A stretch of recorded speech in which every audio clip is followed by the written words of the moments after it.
Hello viewers, I'm Raja Faisal and today I will be highlighting the situation in the Middle East which is erupting right after the B-2 bombers entered in Middle East, and of course Iran's nuclear sites and many other sites that were of huge importance to Iran's nuclear program. Of course, they were bombed by the Americans. And why did they bomb it, and who is going to get benefit out of it, and what Russia and China think about it, we will be discussing in this video.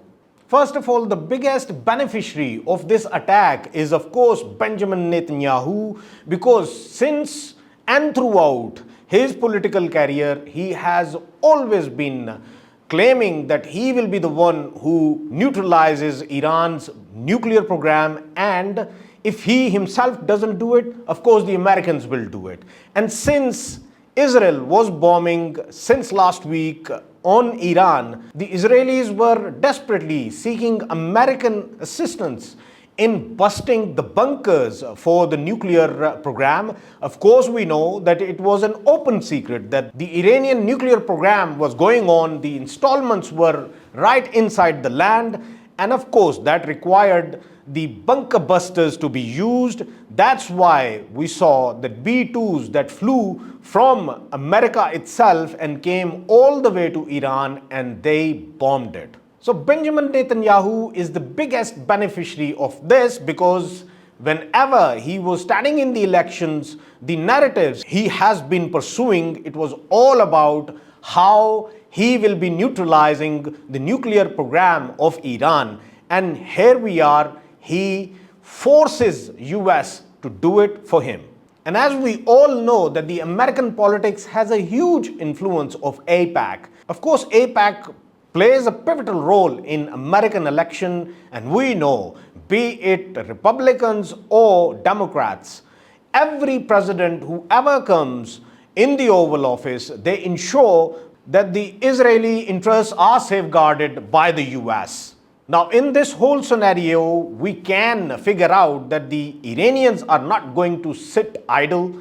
Of course, they have been claiming that they will be reciprocating and they will be retaliating against the US if there is any attack originating from US and initiated by the US itself. And blocking the Hormuz Strait was one of the options they had on the papers, and it feels as if they are heading towards it, because when they are left with no other options, of course they are going to do it. But whether they are going to do it or not, or what kind of impact it can have the region itself and the world over, we will discuss it here. First of all, the Middle Eastern countries will be getting an impact, an economic impact on them, reason being their oil gets transported from here. And whether the Iranians can do it or not, yes, they very well can do it. And for how long? Yes, they have the capacities to do it for a long period. Now, don't forget, this Middle Eastern region has almost 50% of the oil of the world. And 30% of the oil of the whole world gets traded from here. Talking about China, of course, China is one of the countries that gets facilitated from this trade as well. But whether it is going to get a huge impact on its economy or not at all to me. Reason being, they already have an energy pact with Russia. They are buying Russian oil as well. And we all remember, before the Ukrainian crisis started, President Xi met with President Putin in Beijing, and both of the leaders, they agreed to increase their bilateral trade. It used to be $116.7 billion before. Since then, they pledged to increase it to $200 billion, and that includes the energy export as well and the oil export. And when we talk about whether it got increased or not, if we only talk about 2023, total bilateral trade between both of the countries even surpassed $200 billion, and it was nearly $235 billion of bilateral trade between both of the countries. So China is not entirely relying upon its energy needs to be fulfilled from the Middle Eastern side.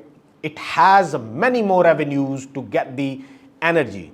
And let's talk about Russia now. Can Russia be impacted No problems to Russia at all. We all have been seeing that since the Ukrainian crisis, it was being speculated that Russia might get economically hit just because of this conflict. But they have been very successful in sustaining all of the war pressures on their economy.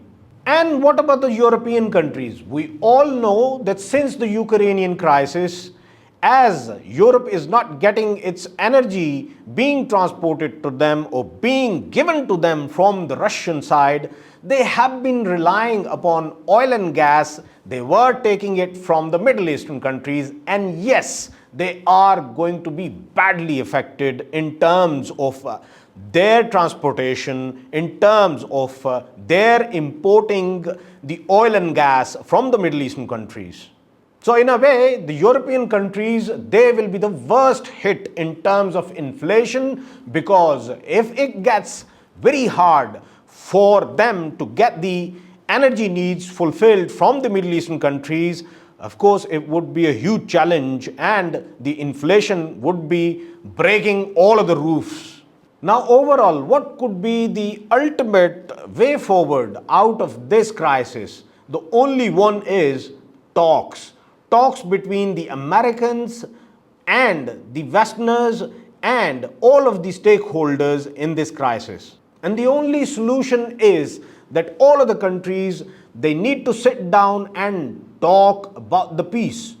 I'm pretty much sure that the Middle Eastern countries and Pakistan as well, to some extent, we can play a role in terms of this conflict to be diffused from both sides, from the Iranian side and from the other side as well. Frankly, the existence of this whole conflict was all about Iran trying to attain the nuclear power, which they are not going to. And even if we talk about IAEA, all of the reports which were coming out from their side, and even the CIA's reports as well, they have been suggesting that Iran is not enriching uranium to an extent that could be used for the nuclear bomb. Frankly, this is the time when these talks can be initiated, and the countries like Russia and China, they can play a pivotal role in bringing all the stakeholders on the table to talk about the peace. And overall, talking about the developing world like Pakistan and underdeveloped world, many of the countries in Africa, they are already facing many challenges due to the Ukrainian crisis, be it the grain shortages or be it the oil and gas shortages.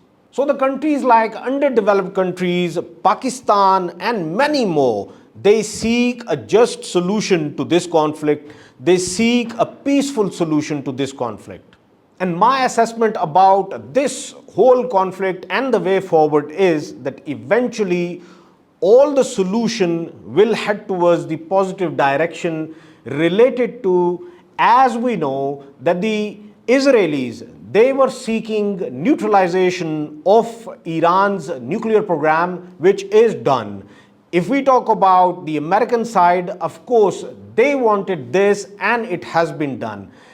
But when it comes to Iran, of course, Iran has lost a lot in terms of their military leadership and their equipment and their nuclear sites and their many more military sites as well to be destroyed. They have lost a lot, and this is the time that they can diffuse the situation.